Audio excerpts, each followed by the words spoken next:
Hello, welcome to this second broadcast of The Witching Hour.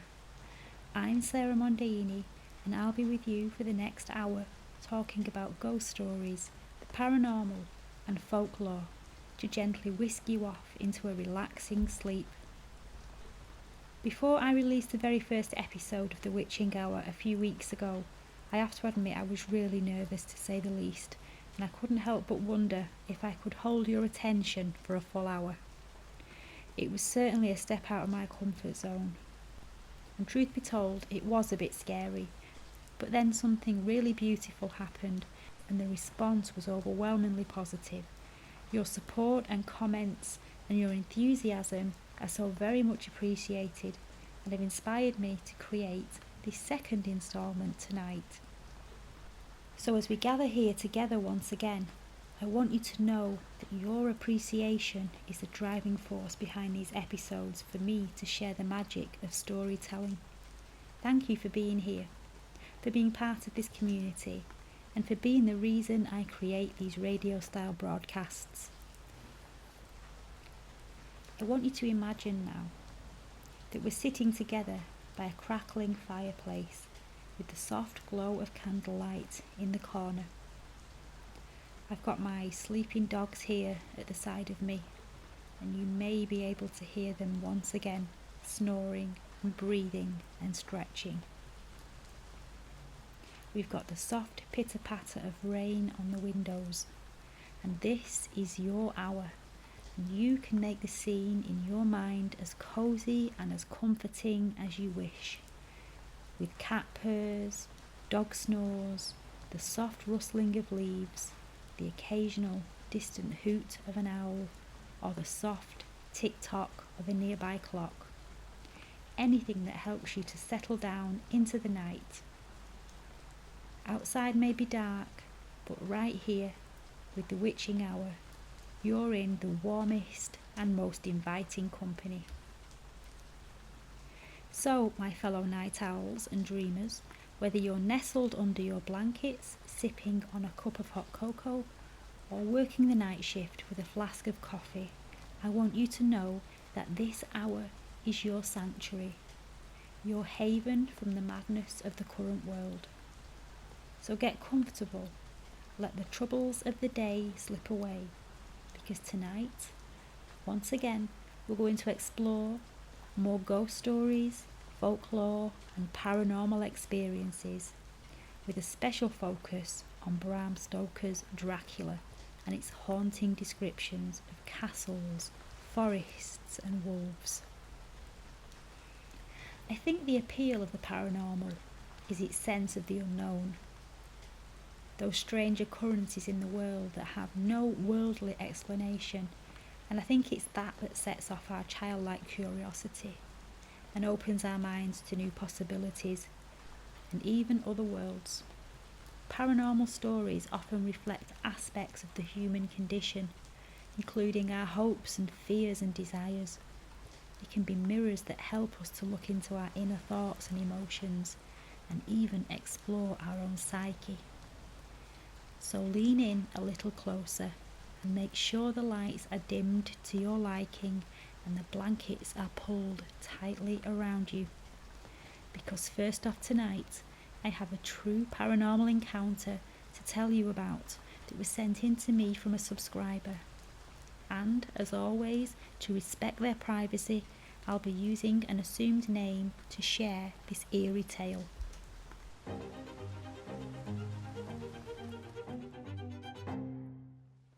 Dan was the manager of the supply team in a small unit of dedicated people for a large business whose sole purpose was to keep things running smoothly and the staff happy with everything from paper clips to general repairs of the office equipment should stuff break down.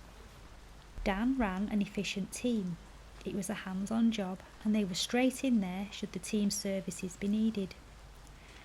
Monday mornings was stocking up day, where Dan, along with another member of the team, would nip over to the main warehouse to gather whatever was needed for the storeroom and distribution for the coming week. They did a quick check of the storeroom and made a list of what was required. and off they went like any other supply day to get the supplies from the Trans Depot building. Locking and rattling the storeroom door behind them, they both made their way over to the compound, and they were back on site in less than 20 minutes with the pump truck full of supplies.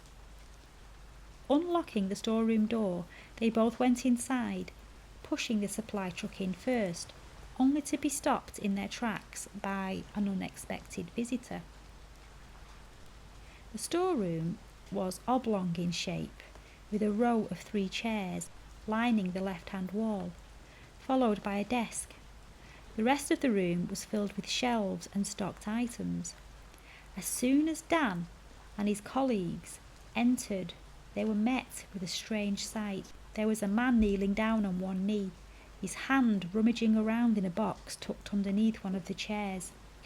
This bizarre scene left both Dan and his colleague utterly confused. Dan was somewhat concerned, and he was on the verge of confronting the mysterious intruder, but before he could say a word, the man abruptly stood up, his face still turned towards the wall in front of him. Then he slowly turned to his right, concealing his face and body from Dan and his colleague Sandra. With a calmness, the strange man sidled away towards the door, all the while keeping his face averted from their view. And then, in the blink of an eye, as if he were never there to begin with, he vanished through the door and into the unknown. Dan stood there bewildered, and then turned to Sandra, looking for an explanation for this surreal encounter. Sandra could only shake her head. Her expression had the same confusion as Dan's. "I haven't got a clue," she replied. The mysterious man was dressed in black clothing, from his black shoes to his black trousers and a black shirt. He was in his late 20s. His appearance was impeccable, but it was his hair that stood out. His jet black hair was meticulously combed.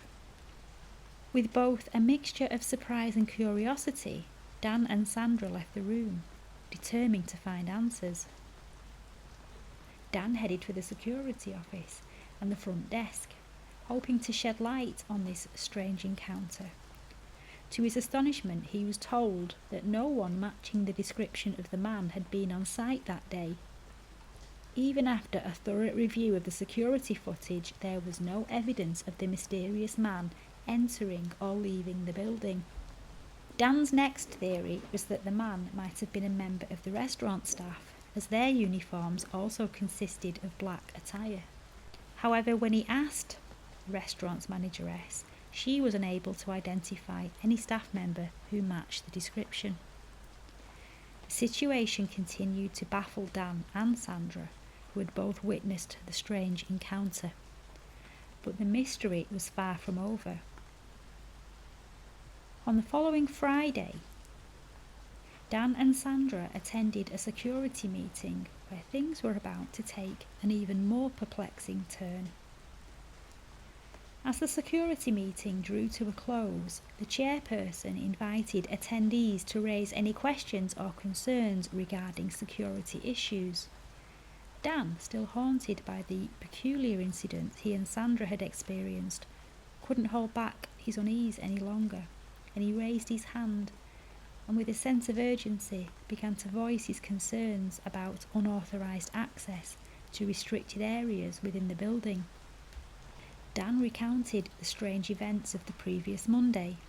He detailed how he and Sandra had ventured into the storeroom only to be met with the astonishing sight of a mysterious man dressed entirely in black.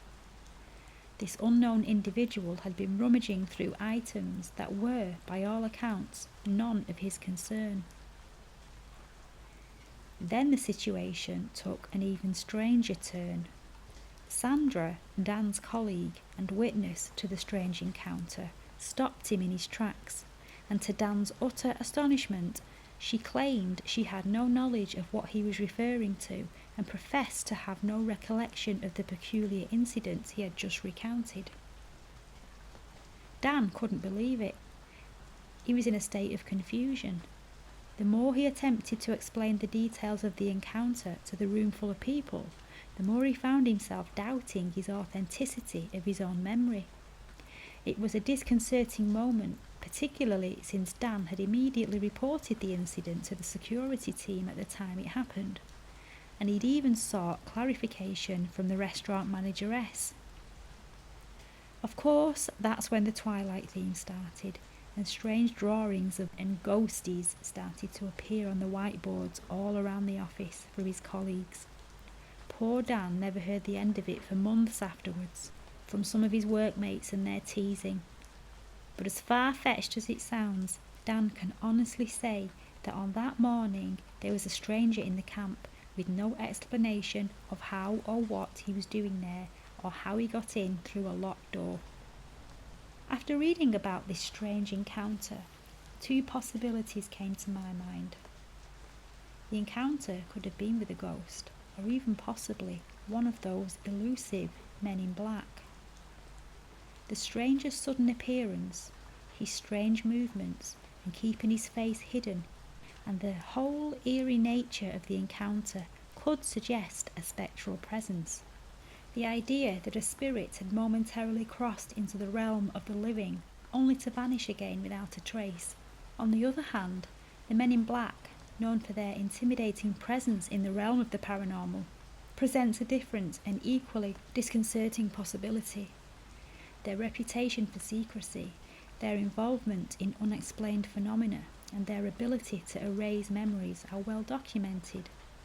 Sandra's sudden memory loss further fuels the suspicion that this could have been the work of those shadowy figures.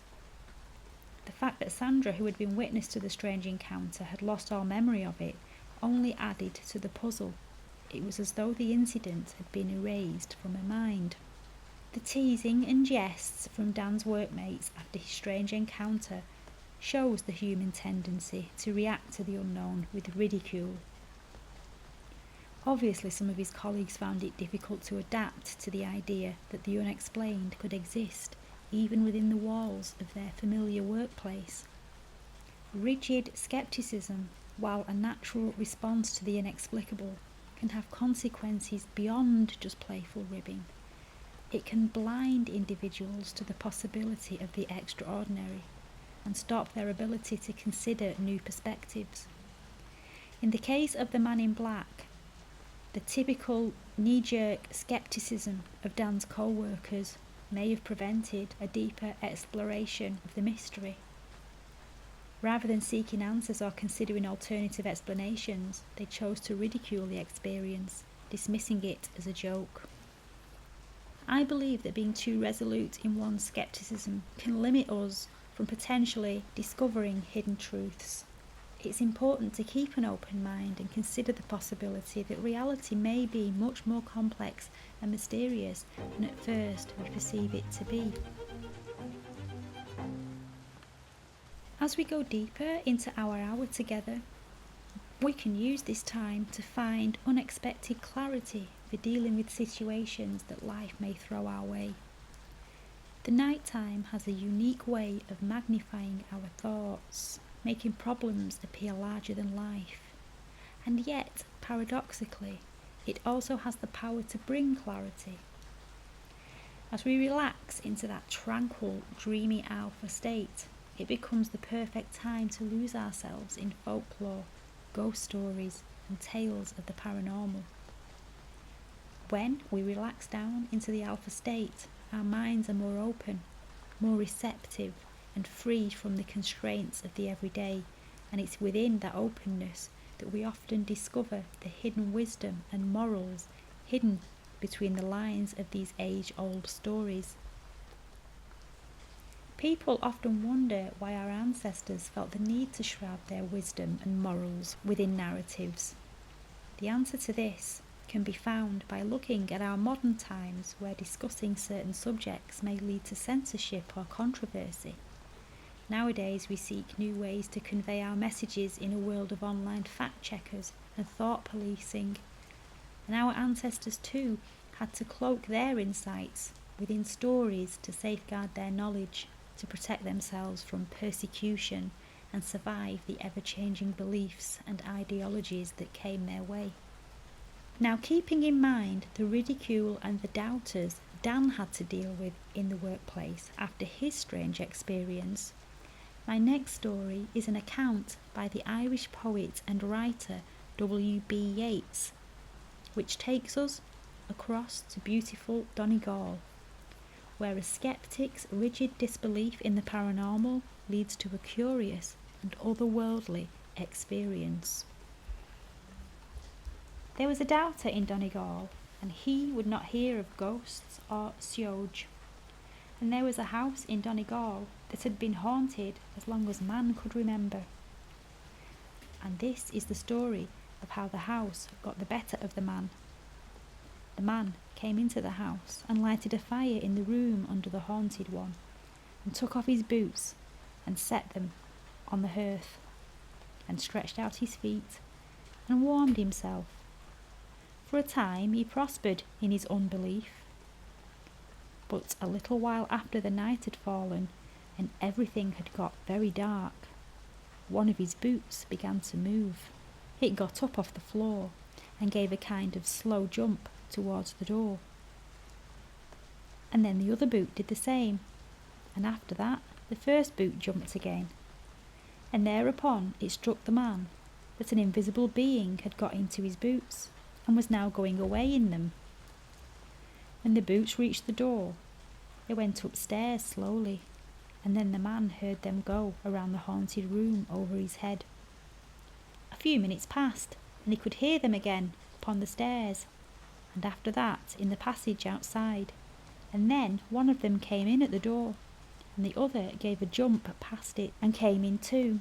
They jumped along towards him, and then one got up and hit him, and afterwards the other hit him, and then again the first hit him, and so on until they drove him out of the room and finally out of the house. In this way he was kicked out by his own boots, and Donegal was avenged upon its doubter. It is not recorded whether the invisible being was a ghost or one of the Sidhe, but the fantastic nature of the vengeance is like the work of the Sidhe, who live in the heart of fantasy. The tale of the doubter in Donegal has a moral that can be appreciated even in these modern times.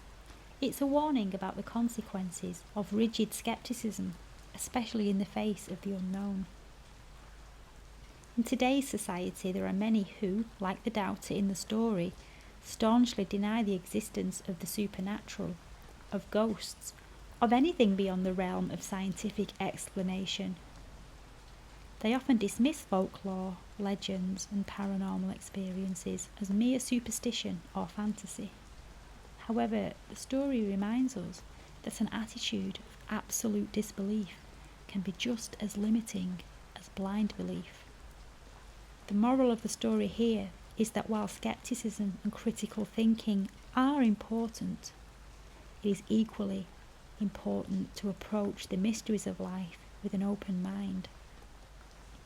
There are aspects of our world that science and reason have not yet fully explained, and dismissing them outright may lead to missed opportunities for wonder and understanding. The story also shows that arrogance and overconfidence can lead to a person's downfall. The doubter's refusal to entertain the possibility of the paranormal results in a humorous yet fitting punishment, a reminder that humility and respect for the unknown are virtues that can enrich our lives and prevent us from becoming trapped in our own narrow worldview.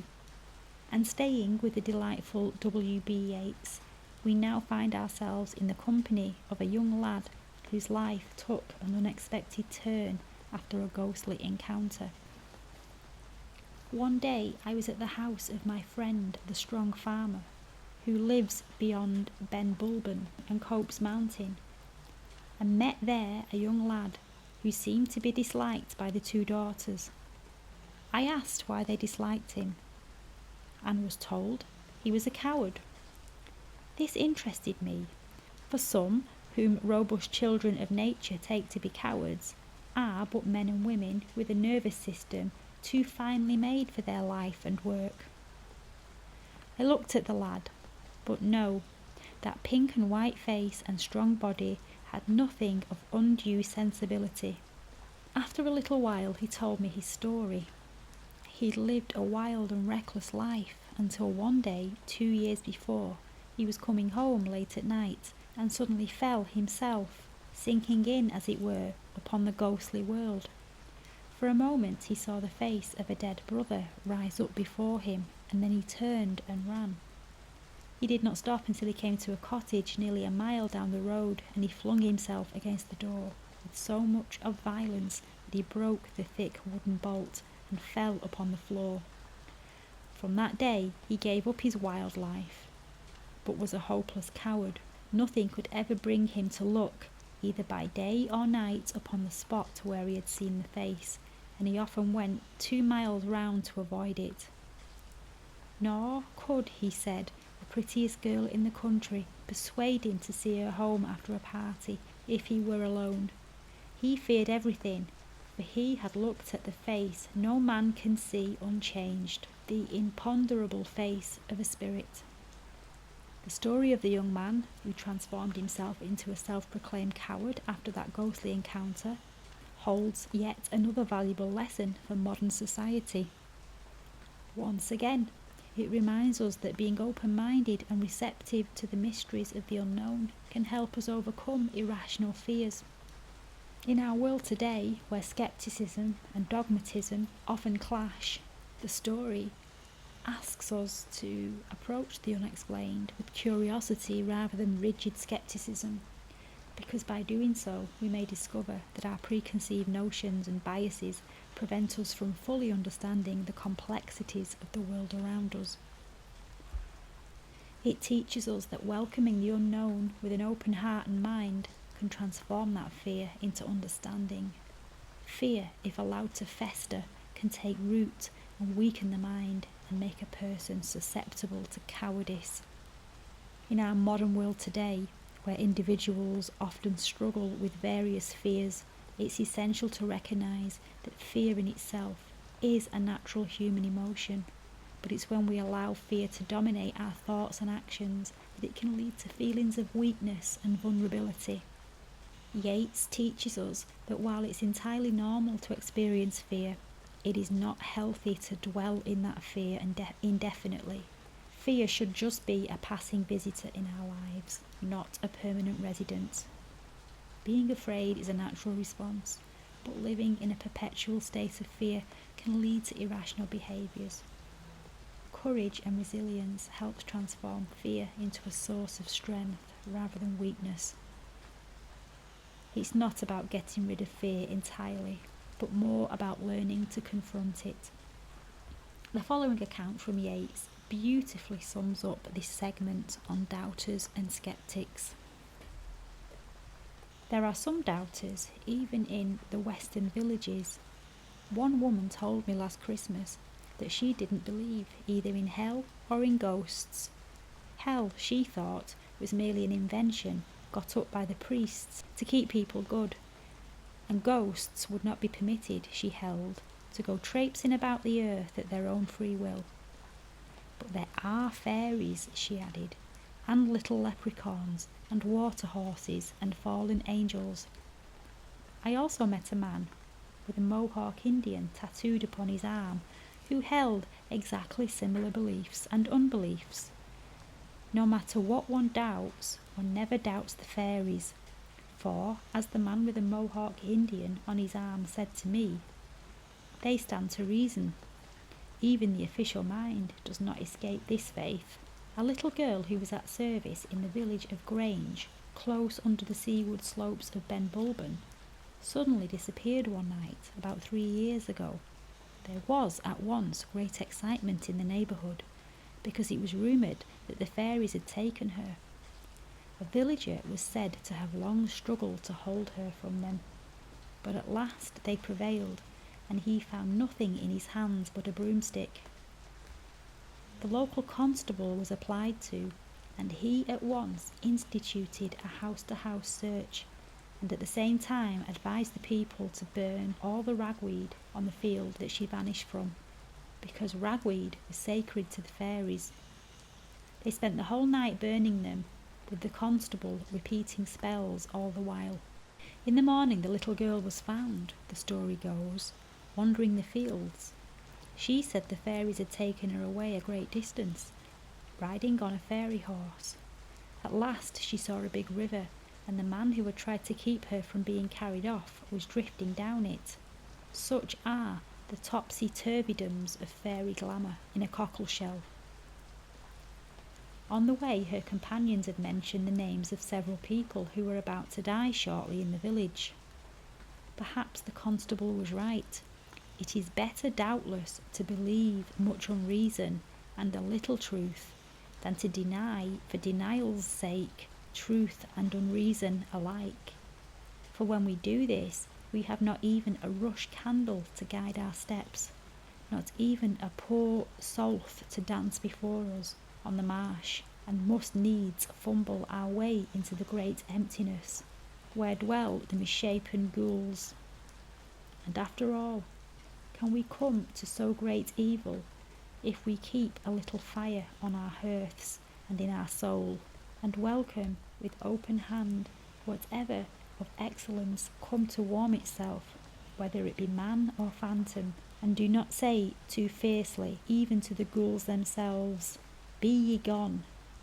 When all is said and done, how do we not know that our own unreason may be better than another's truth, for it has been warmed on our hearths and in our souls, and is ready for the wild bees of truth to hive in it and make their sweet honey. Come into the world again, wild bees. The moral of this story is that in an era of science and reason, it's again essential to remain open-minded to the mysteries and traditions that continue to exist in our world. Outright denial of all that defies explanation can lead to a very narrow perspective, and accepting elements of folklore and the unexplained adds wonder to our lives. Storytelling, as illustrated by the works of W.B. Yeats, has a remarkable way of providing guidance during times of stress and uncertainty, whether in the form of folklore, myths or personal narratives, often bring themes and emotions that we can all relate to. They remind us that our experiences, fears and hopes are shared by others throughout history. And it is this precise connection to the human experience that is very comforting during times of isolation or anxiety. They also transport us to different worlds and realities and show us temporary escape from our own worries and stresses. They allow us to step into the shoes of characters and to go on adventures, all from the safety of our imaginations and armchairs. We often encounter characters who set off on epic journeys, face insurmountable challenges, and ultimately emerge as heroes. These types of narratives are known as the monomyth or the hero's journey, and they hold the power to inspire resilience and offer guidance on how to confront our own obstacles. The hero's journey, as described by Joseph Campbell, is a universal narrative pattern found in myths, legends and tales from cultures all around the world. It's a narrative that mirrors the trials and tribulations of life itself, where characters venture into the unknown and encounter adversity, but ultimately find transformation and wisdom. Monomyth stories remind us that, like the heroes and heroines of ancient tales, we too can also find strength within ourselves. They teach us that adversity is not the end, but an important part of our personal journey. When we face challenges and emerge stronger, we are, in fact, following the footsteps of the heroes of old. In these broadcasts, I like to explore folklore and ghost stories to find the wisdom of those who've walked this path before us.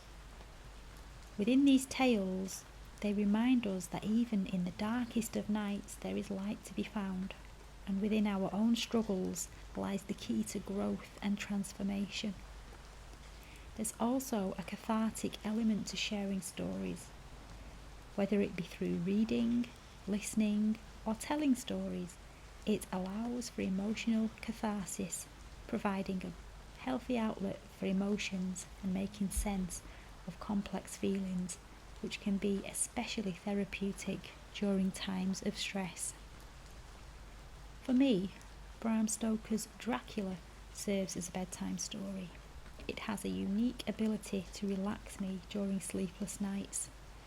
Stoker's vivid descriptions of Count Dracula's castle, the eerie Transylvanian forests, and the howling wolves create very vivid pictures in my mind.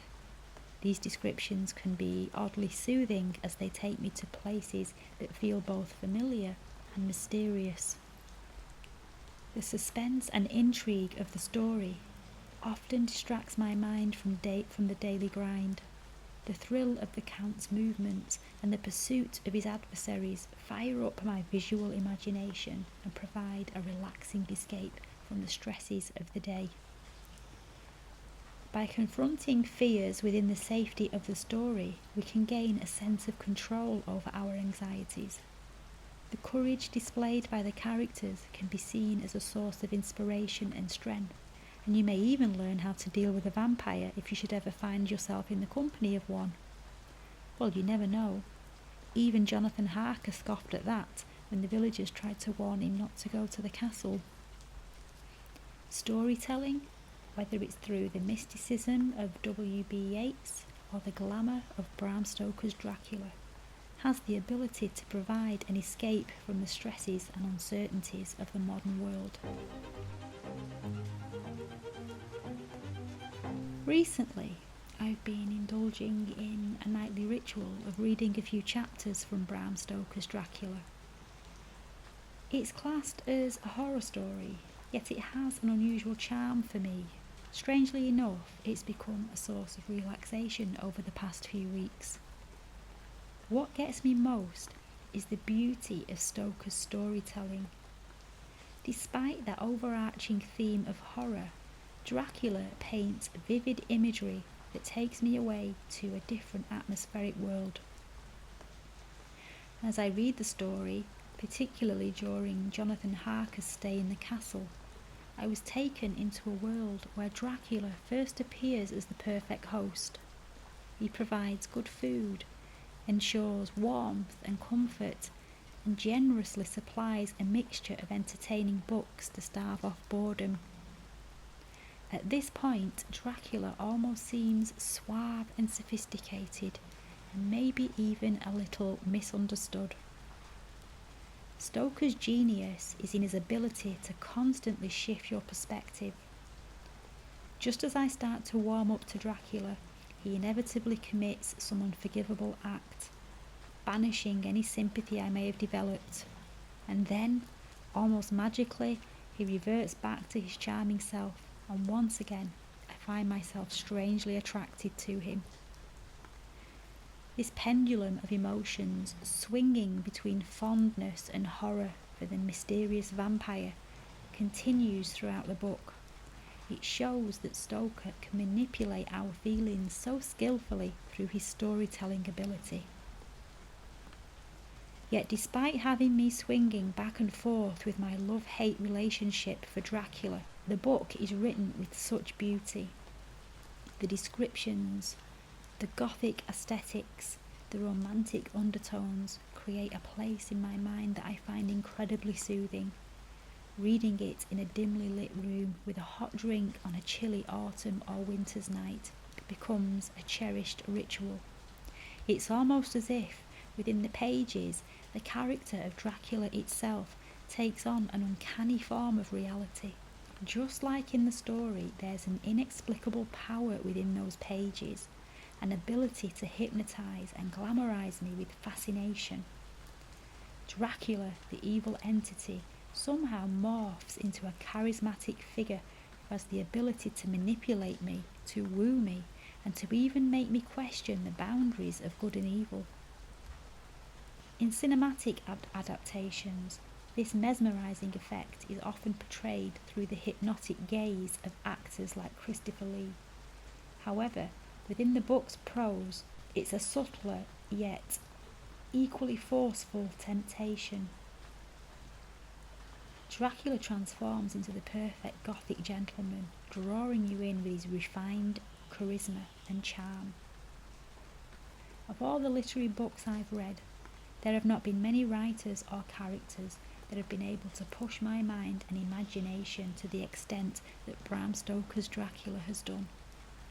The constant swing between sympathy and repulsion that the book brings up in me all go towards the extraordinary power this book has over my imagination.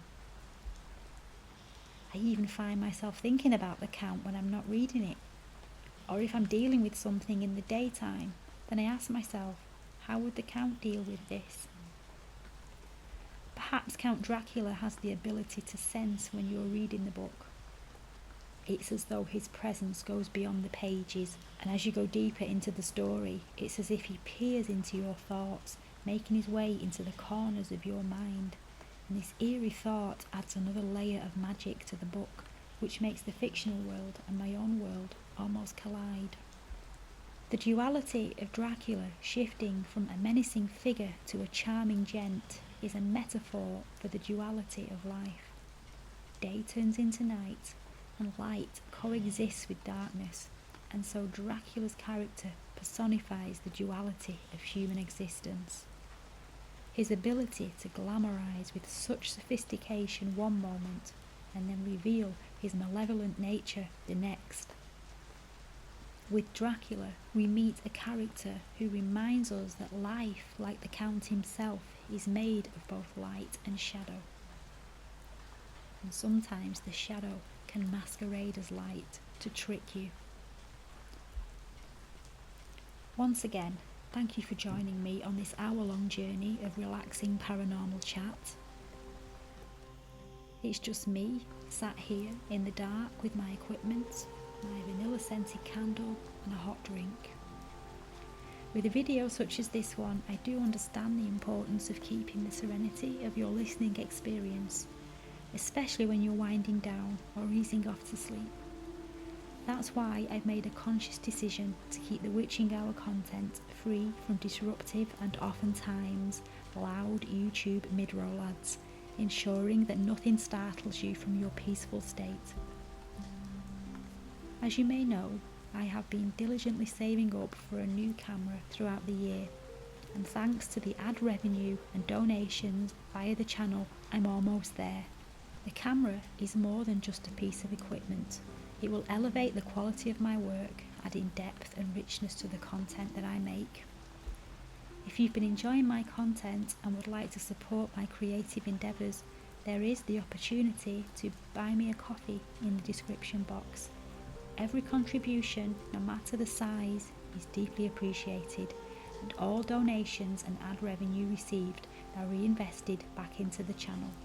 This includes not only the camera, but also things such as travel expenses to bring you videos from different places and the maintenance of my website. So please consider supporting the channel by buying me a coffee. I hope you'll forgive this soothing, softly spoken reminder instead of those intrusive YouTube mid-roll ads. With your support, I can continue to provide you with both the fortean and relaxing content you deserve. Thank you for being part of this community, and may your Sundays be filled with both high strangeness and comfort. As the hour-long vanilla-scented candle continues to burn, I want to share a bit about my own creative journey.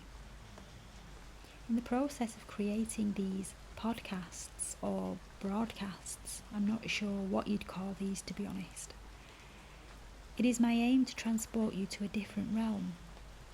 I try to craft an atmosphere that will mesmerise you, enchant you, and suspend reality for a little while. And when I sit down to write and record, it's not unlike stepping into the shoes of Dracula himself. I have a little notebook that I collate my thoughts and ideas or overheard conversations, and then I use those to create my content, to create my magic.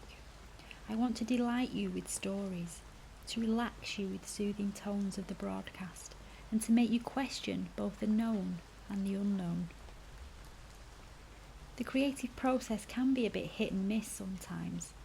Ideas can flow effortlessly one day, and other days it feels like a struggle to put the words on paper. Creativity can't be forced, and inspiration often strikes when you least expect it. Balancing creative pursuits with everyday responsibilities like chores and errands is a constant challenge for me, and yet some days I forget the chores and prioritise creativity when inspiration strikes, and that can lead to the most beautiful and meaningful creations. The shower is where most of my clear ideas come from. I can be taking a shower, not thinking about anything, and an idea will drop right into my head, and I think, wow, how did that get there and where did that come from?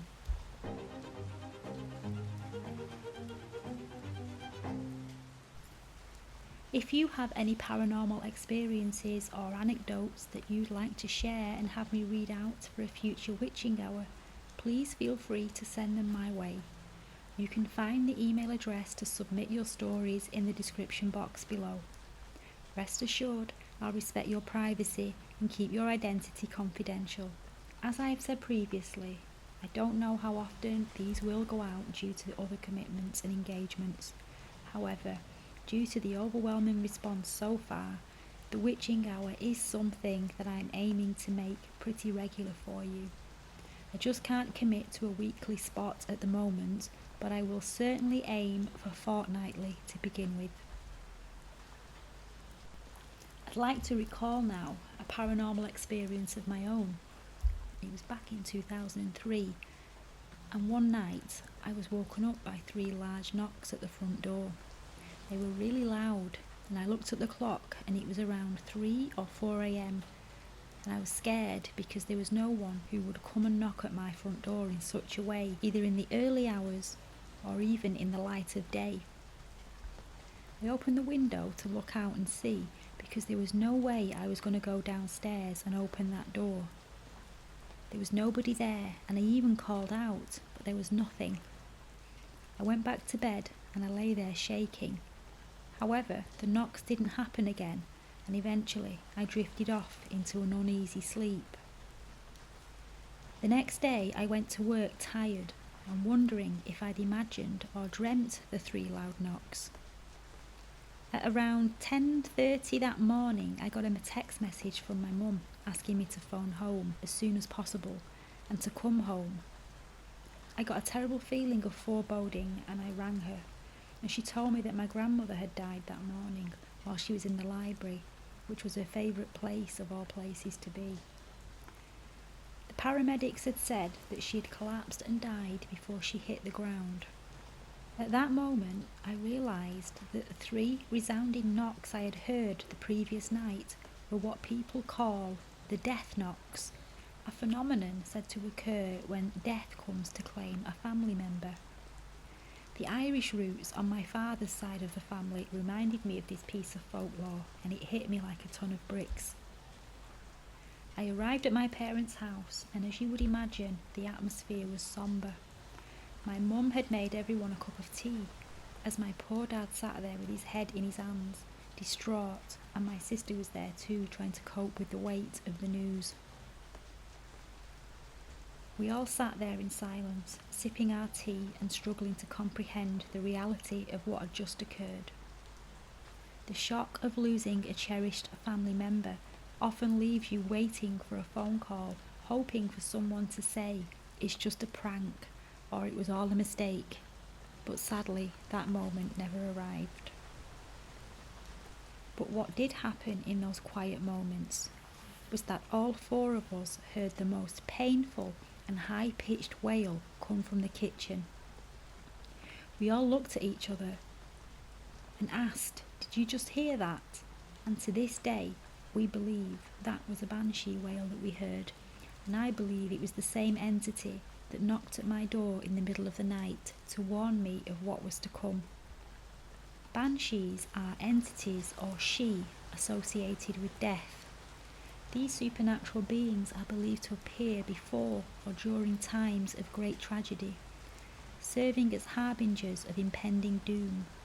The banshee's wail is described as a piercing, mournful cry that you feel right in the bones, and it is said to signal the death of a family member or a significant figure in the community. The wail that we heard in my parents' kitchen was a chilling sound.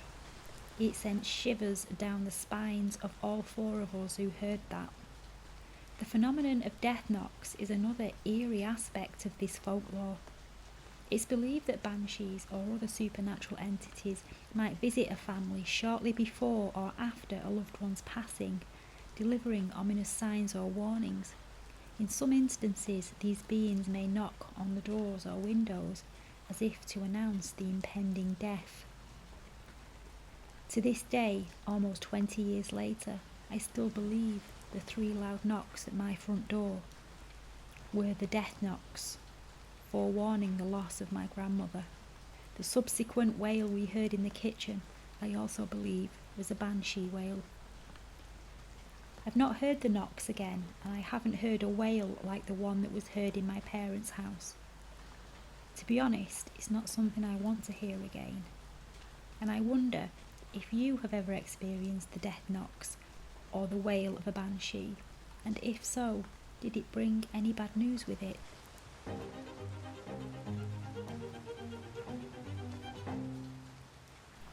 So, on a lighter note, this week's episode of Hocus Pocus's Psychic Hygiene brought up a topic that has always been close to my heart, and that's personal style.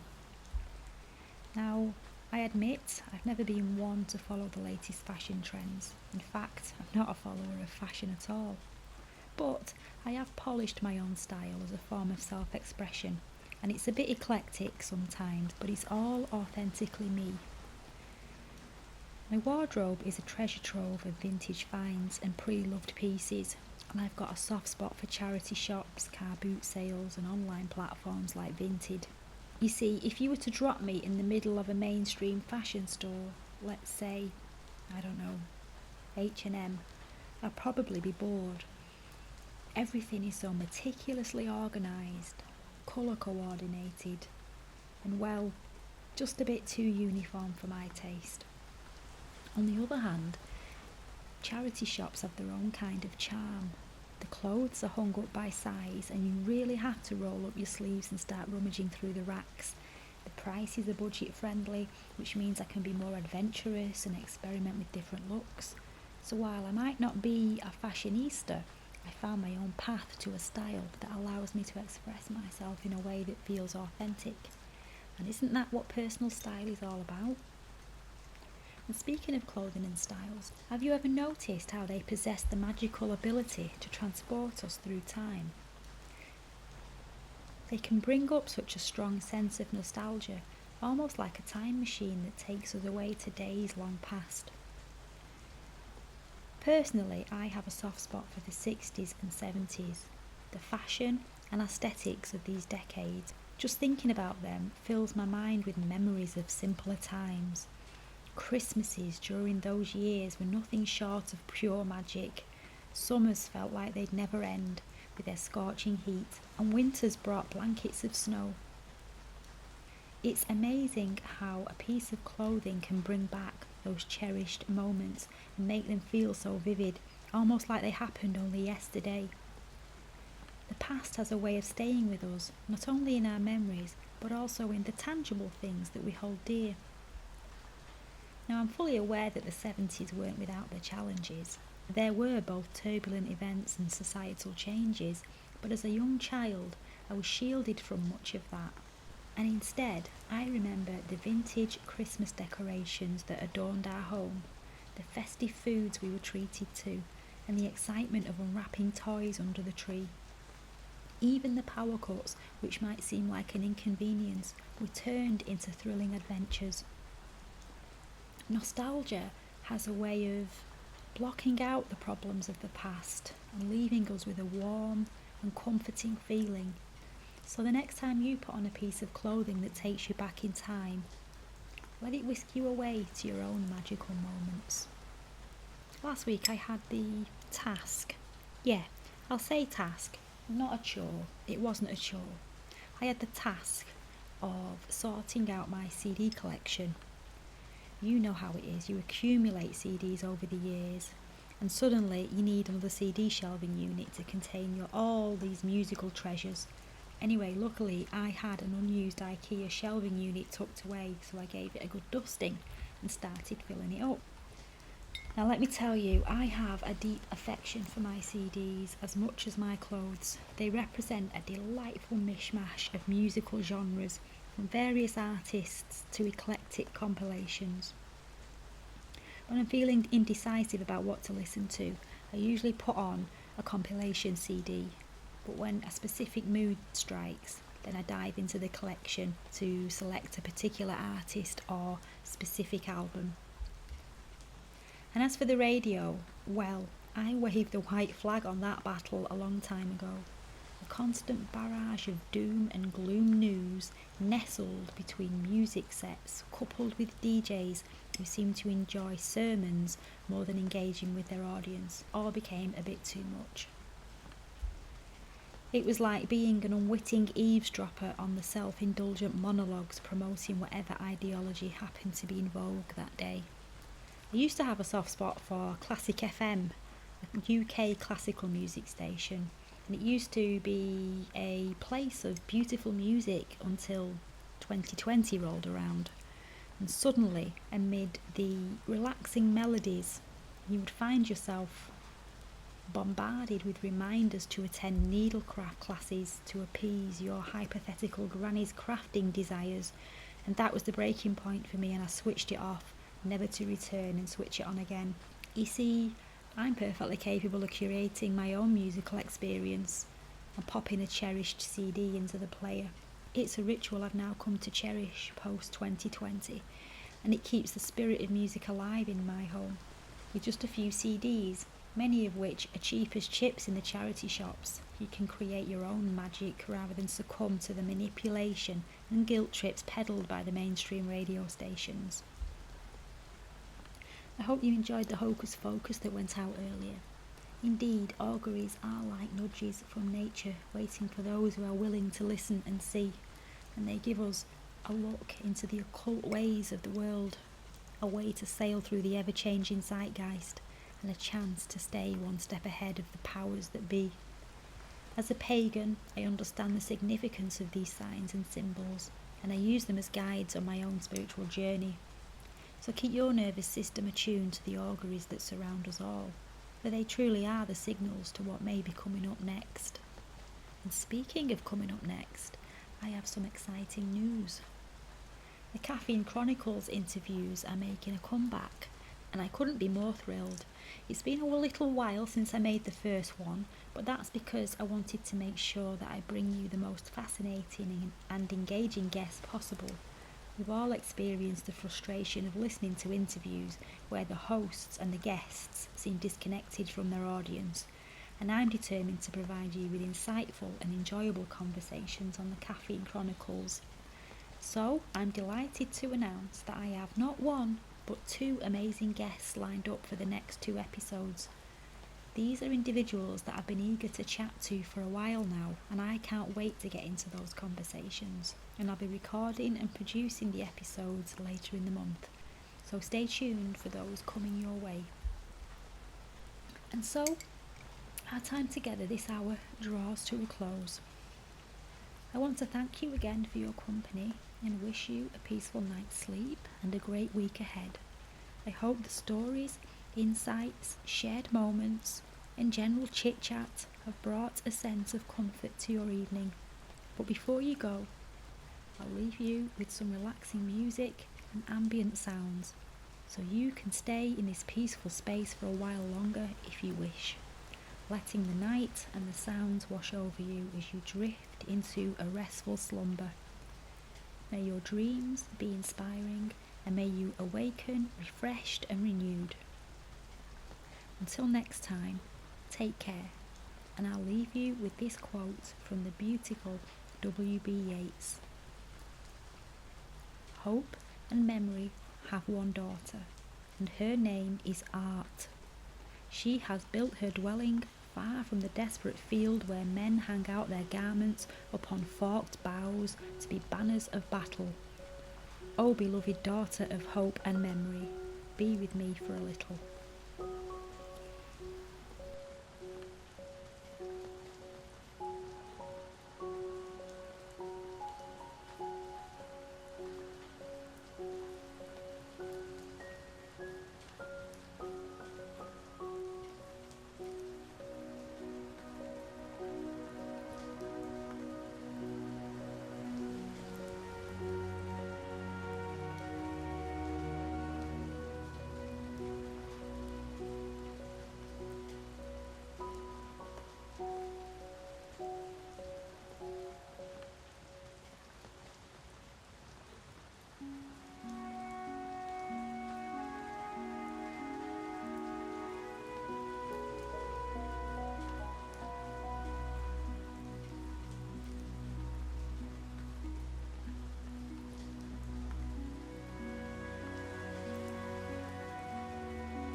Ginger fairies.